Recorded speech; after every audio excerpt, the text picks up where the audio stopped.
ភ្លេចចែករំលែកនៅកម្មវិធីក្រុងពាលីបាទវត្តប្រសុទ្ធបាទពុកម៉ែបងប្អូនយើងនាថ្ងៃរសៀលថ្ងៃសុក្របាទ8កើតខែ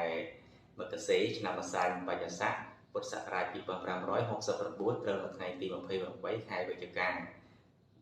ឆ្នាំ2025បាទវត្តចន្ទជោតនារាមហាវត្តប្រសុទ្ធ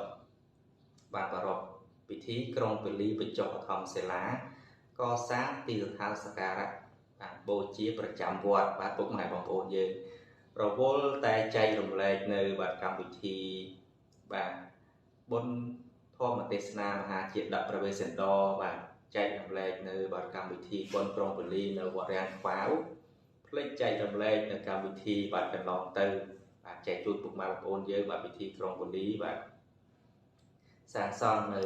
ទីស្ថានគ្រប់សក្ការៈបាទបូជាប្រចាំវត្តអញ្ចឹងទីវត្តចន្ទជោតនារាមហើយវត្តសុទ្ធដែលខ្ញុំបានលើកយកមកចែករំលែកទៅដល់ពុកម៉ែបងប្អូនយើងពុទ្ធបរិស័ទបាទនៅថ្ងៃនេះគឺសមិទ្ធផលដែលវត្តក៏ដូចជាបាទលោកជំទាវលោកបានបាទចូលរួមកសាងនៅទីស្ថានគ្រប់សក្ការៈប្រចាំវត្តបន្ថែមទីវត្តចន្ទជោតនារាមហើយវត្តសុទ្ធកំពុងតែបាទមានការបន្ថែមនៅទីសក្ការៈផ្សេងថ្មីដែលនឹងរីក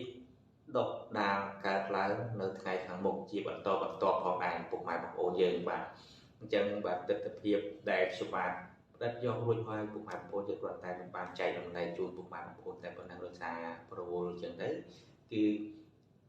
ផ្លេចចែករំលែកជូនពុកម៉ែបងប្អូនបាទលោកពុកអ្នកម្ដាយដែលគាត់សួរនាំមកច្រើនមែនទែនហេតុអីបានជាមិនចែករំលែកហេតុអីបានជាមិនប្រាប់ផងមានកម្មវិធីបុណ្យបាទនៅក្នុងវត្តបាទពុកម៉ែបងប្អូនយើងនឹងសាររវល់យើងទៅផ្លេចរវល់តែចែករំលែកនៅកម្មវិធីខាងក្រៅបាទរវល់តែចែករំលែកកម្មវិធីនៅខាងក្រៅភ្លេចចែករំលែកកម្មវិធីនៅខាងក្នុងចឹងហើយពុកម៉ែបងប្អូនគាត់បានបាទឆាតសួរបាទជាច្រើន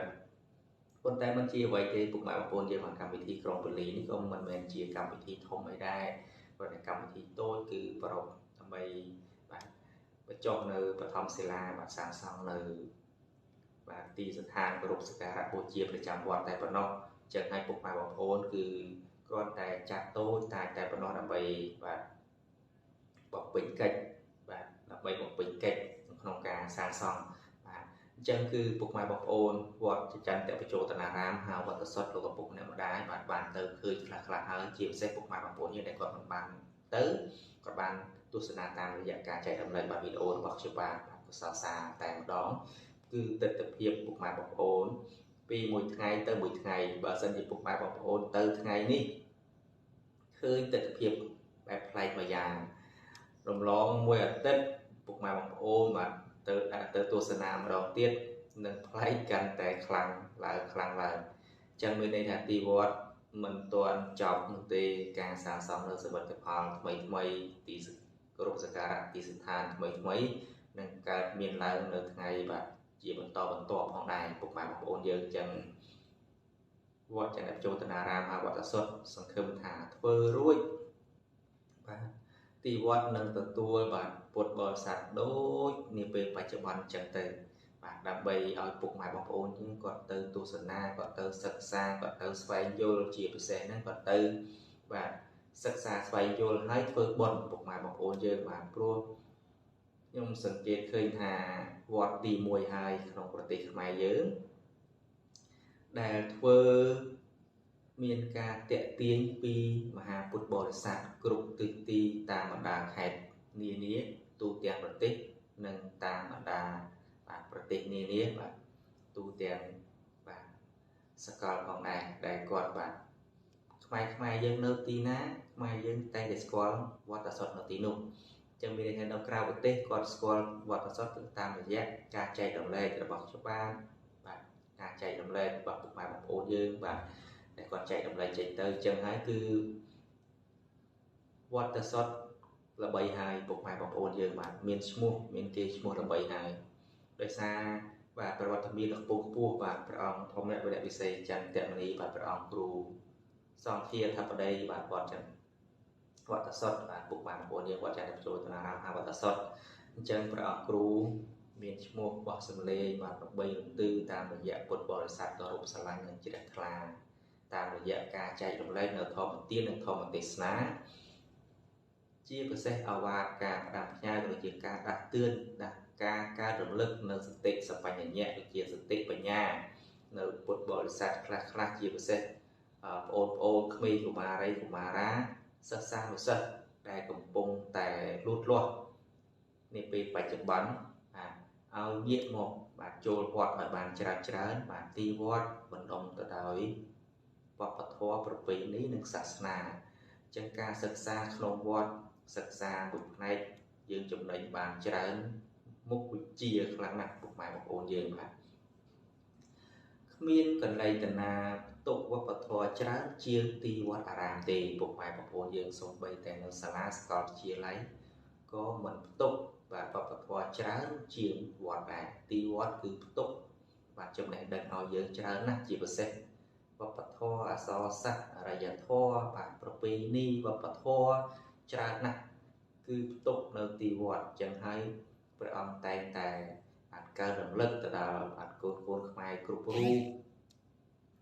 ឲ្យងាកមកចូលវត្តដើម្បីសិក្សាឲ្យបានច្បាស់ថាគ្រាន់តែវប្បធម៌មួយពុកម៉ែបងប្អូនយើងចម្លាក់រចនាក្បាច់គឺមានទាំងអស់ក្នុងវត្តយើងសិក្សាពីវត្តទៅណាច្បាស់ជំនាញមួយណាក៏ច្បាស់ដែរពុកម៉ែបងប្អូនយើងចឹងបានព្រះអង្គគ្រូតែងតែផ្ដាំផ្ញើថាកុំចោលវត្តសិស្សសាលាដូចជាសាលារៀនដែលយើងរៀនស្គាល់ថ្ងៃគឺជាសាលាទី2កាលពីសម័យមុនមិនទាន់មានសាលារៀនទេកាលពីសម័យមុនយើងរៀននៅវត្តគឺជាសាលាទី1ដែលបណ្ដុះទៅដោយបញ្ញាបញ្ញវន្តបាទបណ្ឌិតនិងសាស្ត្រាចារ្យអ្នកចេះដឹងផ្នែកអក្សរសាស្ត្របាទនៅស្រុកខ្មែរយើងមានអក្សរសាស្ត្រខ្មែរយើងបាទមានភាសាបាលីភាសាសំស្ក្រឹតបាទដែលយើងសិក្សារាល់ថ្ងៃហ្នឹងគឺចេញមកពីវត្តនឹងហើយពុកម៉ែបងប្អូនយើងបាទចឹងហើយគឺព្រះអង្គនឹងធ្វើបន្ថែមទៀតតកតងទៅនឹងបាទរូបសំណាកសម្ដេចសង្ឃនីមួយបន្ទាប់ព្រះអង្គនឹងមានការបើកការសិក្សាកាលណាដែលធ្វើរួចរាល់ 100% គឺព្រះអង្គនឹងបើកធ្វើការសិក្សាទៅដល់សិស្សានុសិស្សសិក្សាអំពីជីវប្រវត្តិនៃរូបសំណាកបាទសម្ដេចសង្ឃនីមួយបាទមានស្នាដៃអ្វីខ្លះនឹងមាននៅទីវត្តចន្ទជោតនារាមអបតសុទ្ធជាពិសេសហ្នឹងគឺការបញ្ចុះបឋមសិលាសាងសង់នៅទីស្ថានសក្ការៈបូជាប្រចាំវត្តសុទ្ធនេះនឹងមានកាន់តែច្រើនរាល់ថ្ងៃពុកម៉ែបងប្អូនយើងចូលទៅពឹបបាទចូលទៅក្នុងវត្តបាទ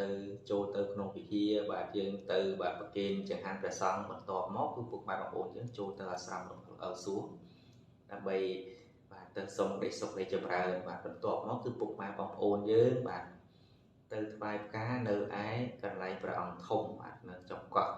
ចឹងហើយកន្លែងព្រះអង្គធំគឺជាទីស្ថានគោរពសក្ការៈដ៏ធំមួយនៅទីវត្តបន្ទាប់មកពុកម៉ែបងប្អូនបានគោរពសក្ការៈរួចទៅគាត់ឈានចូលទៅកន្លែងតម្កល់ជួរគឺយើងហៅថាកន្លែងតម្កល់ព្រះគោ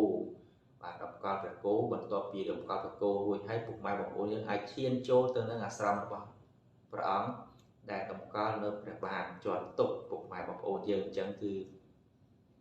សុទ្ធសឹងតែជាកន្លែងបណ្ដុំទៅដោយប្រវត្តិជីវប្រវត្តិបាទចឹងហើយពុកម៉ែបងប្អូនយើងចូលទៅថតចូលទៅបាទទស្សនាចូលទៅកំសាន្តបើសិនជាយើងមើលឲ្យជ្រៅមើលឲ្យគៀកយើងសិក្សាឲ្យជ្រៅទៅសុទ្ធសឹងតែជាកន្លែងដែលយើងគួរសិក្សាបំផុតជីវប្រវត្តិនៃរូបសំណាកនីមួយប្រចាំទីវត្តចន្ទជោត